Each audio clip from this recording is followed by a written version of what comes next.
RSLS stock analysis. This is for Thursday. Is it a buy or not? Watch this 1 minute video till the end to find out. So I've been looking at ReShape Lifesciences. It is 9% down. Yeah, it just tickled the all-time lows just recently, and I've made more videos than anyone else in this space with the most proof documented of 39,000 videos. This specifically is just one heck of a bearish market. Talked about this plenty of times before, but you can see my last prediction was to the dot. Well, the video was made 6th of April, right? Boom, 2 days ago or so. So there you go. I mean, this is the video. This was after this. I mean, I've had so many other receipts with RSLS. So many, too.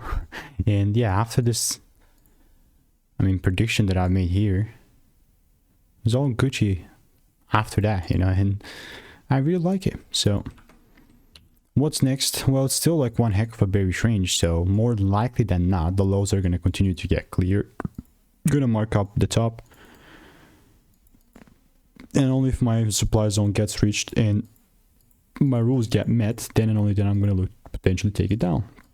If not, it's all good really. So if you want to make more money trading in a simple lean way, click the first link in the description. It's free newsletter.